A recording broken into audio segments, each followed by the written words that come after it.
think something I did a couple of years ago when I was thinking about making these short films about the creative process and about being an artist, I had this vision, I had this idea, and I wanted to make sure it was perfect. And so I was planning everything. I planned out like 90 topics, that were personal to me that I was going to write about, and how I was going to film things, and who I was going to talk to, and the lighting. And so I started doing that, and it never got off the ground because the passion got lost in the process, and I got so overwhelmed by trying to be prepared that I gave up.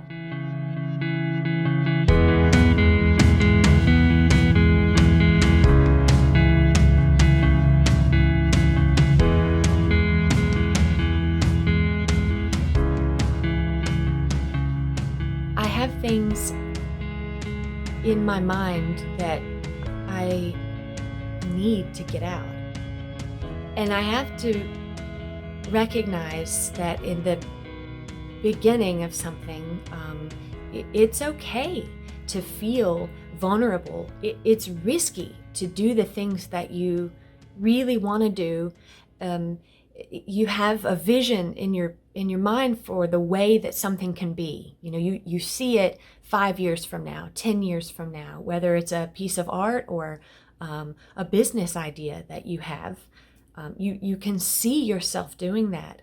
And I think that's what makes us unique and special as humans, is that we have that capacity, that we can do that. And also what holds us back is this story that we tell ourselves, like, I can't do that. I'm not talented enough. I don't have enough time. People will laugh, or, whatever stories you tell yourself. That's the one thing that will hold you back. That's the one thing that if you don't address it, if you don't face that fear and do it anyway, you will remain right where you are.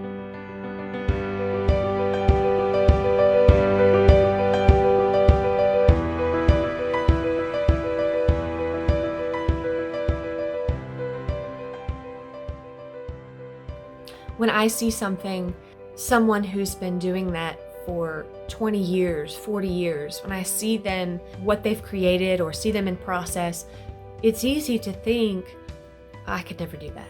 And that's one of the reasons why I chose to work in public. I chose to take on these projects where you see the whole process. You see it from start to finish. It's important to me to share what I learned as an artist, that if you just become comfortable with the discomfort and just sit with it and just do it anyway, that you, over time, can see your vision come to life. It's like that idea where it takes 10,000 hours to master something. Well, when you see something after someone's 10,000 hours, it's really powerful. And it's also kind of daunting because you don't know, they didn't share, or maybe they did and you weren't present, what that process was like internally. What having an idea, having a solid idea in your mind, and the first time that you try to do it, it's awful, it's terrible. But you do it again, and you do it again. And I remember what it felt like that first hour. It was, gut-wrenching, and I felt like, I was never going to get where I wanted to go in my mind. I was never going to get to the vision that I had in mind. But on the flip side of that, I did. I did believe that I could do it. I did believe that if it was just a matter of hours, then it was just a numbers game. I could get past whatever discomfort and fear that I felt about it and get better and better. and better.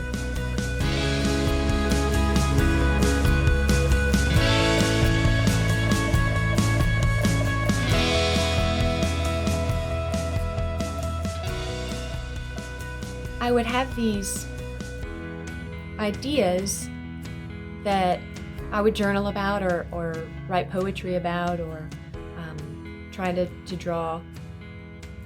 I realized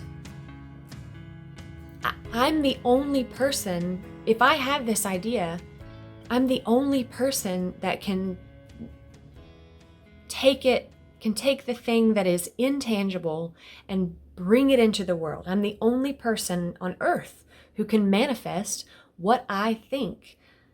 And that is worth that struggle. That is worth the feeling raw and the vulnerability. It is worth that first hour, that first 10 hours, that first 100 hours of discomfort.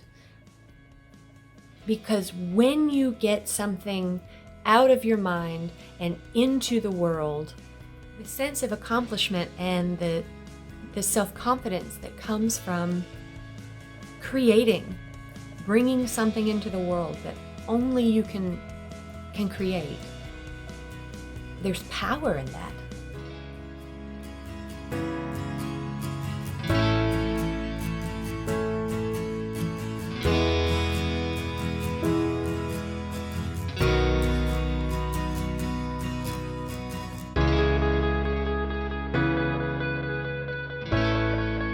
If one person sees this video or other videos and is inspired to take on something that they've been afraid to do, then it's worth it.